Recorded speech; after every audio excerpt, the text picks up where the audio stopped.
एक कक्षा में कुल 30 छात्र हैं। आदित्य योग्यता क्रम से ऊपर की ओर से 11वीं रैंक पर है, नीचे की ओर से आदित्य की रैंक क्या होगी। तो ऐसे क्वेश्चंस में आप क्या करते हैं, ये देखिए ऊपर की ओर से उसकी 11वीं रैंक है, तो इसका मतलब ऊपर 10 व्यक्ति हैं। टोटल यहां से यहां तक थे 30 व्यक्ति, तो इसका मतलब अगर नीचे की तरफ से देखो तो यहां तक 20 व्यक्ति आते हैं। ठीक है, तो यहां क्योंकि ऊपर बचे हैं 30, तो जब नीचे से जाऊंगा तो ये 20वें नंबर पे आएगा, और यहां कौन है, आदित्य है, तो नीचे की तरफ से इसकी रैंक कौन सी हो गई, 20वीं रैंक होगी। ऑप्शन बी करेक्ट आंसर हो गया। दूसरा जो तरीका होता है वो होता है कि total is equal to left plus right minus 1।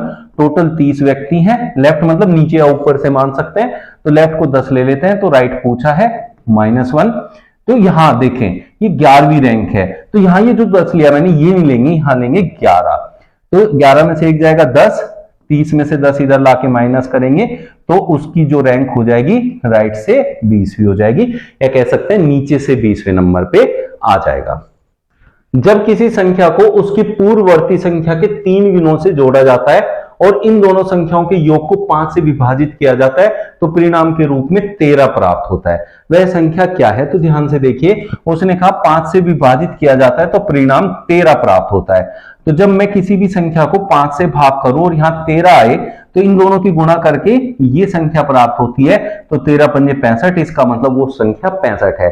लेकिन उसने कहा है जब किसी संख्या को उसकी पूर्ववर्ती संख्या मतलब पिछली संख्या, मान लीजिए 17 है वो संख्या, तो इससे पिछली संख्या के 3 गुने, 17 से पीछे होता है 16, इसका 3 गुना 16 3 48, 7 55 10 65, इस तरीके से देखा वही संख्या मिल गई, तो इसलिए ऑप्शन बी करेक्ट आंसर हो गया। इस तरीके से आप इसको शॉर्ट ट्रिक से कर सकते हैं, बहुत आसान हो जाएगा ऑप्शन का यूज करके। ADEH question mark MP, question mark की प्लेस पर क्या आएगा ये आपसे पूछा है। तो आप देखें A और D, A 1 नंबर पे है और E 5 नंबर पे है, कितने का डिफरेंस आ गया, 4 का। तो 4 और आगे ऐड कर दूं तो मैं 9 पे पहुंच जाऊं, और फिर 4 और ऐड करूं तो 13 पे पहुंच जाऊं, और आप देखें 13 पे ही M होता है, इसलिए ये सीक्वेंस इसमें बिल्कुल फिट बन रहा है।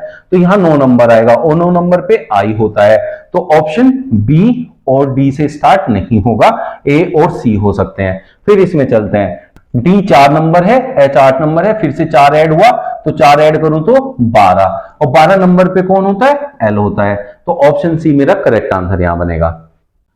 10 11, देखिए यहां कितने का डिफरेंस है, 1 का। 11 से 19 में कितने का डिफरेंस है, 8 का। 19 46 में कितने का डिफरेंस है, 27 का। 46 110 में कितने का डिफरेंस है, 55, और 4, देखिए अब यहां ध्यान से एक चीज देखिए, एक क्या होता है, एक क्या होता है, 1 का क्यूब। 8 क्या होता है, 2 का क्यूब। 3 का क्यूब, 4 का क्यूब क्या होगा, 64। अब देखिए मैं 64 इसमें ऐड करूं तो कितना मिलेगा मुझे, 110, तो इसका मतलब मैंने यहां 64 का डिफरेंस बन गया।